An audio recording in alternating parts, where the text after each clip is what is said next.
Zarauzko udala jasangarritasunaren bidean herri eta udal mailan aldaketa batzuk egiten nahi da. Arizbatalde kiroldegian baitare, udal eta gizarte irizpideekin bat eginez eta erabiltzaileek urteetan egindako eskaerei erantzun emanez aldaketa batzuk egiten nahi gea. Alde batetik, aldageletan hondakinak murriztu aldera papelezko esku lehorgailuak kendu eta elektrikoak jarri ditugu. Izan ere, gutxi gorabehera urtean 800 bobina inguru kontsumitzen zian, hau da, ia 156 kilometro paper.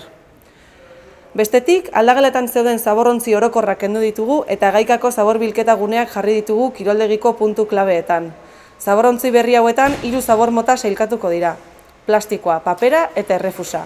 Kiroldegian jatea debekatua dagoenez, organikoa sailkatzeko zaborrontzirik ez dugu jarri.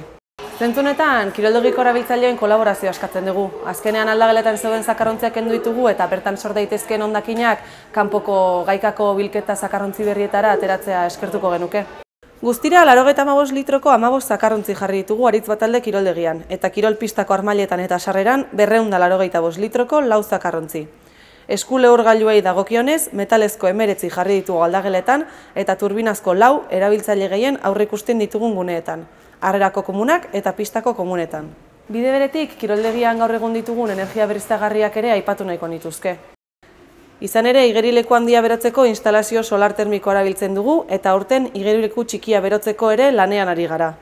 Bestalde, galdarako kearen berotasuna berreskuratzen dugu urrotza berotzeko. Energia termikoa neurtzeko eta baita energia elektrikoa neurtzeko ere kontagailu berriak jarri ditugu kontrol zehatzagoa eraman ahal izateko. Aldaketa txiki hauekin eta egun ditugun sistema eraginkorrekin Arizbatalde kiroldegian jasangarriago izateko eta ingurumena zaintzeko pauso bat gehiago eman dugu eta bide honetan jarraitzeko asmoa dugu.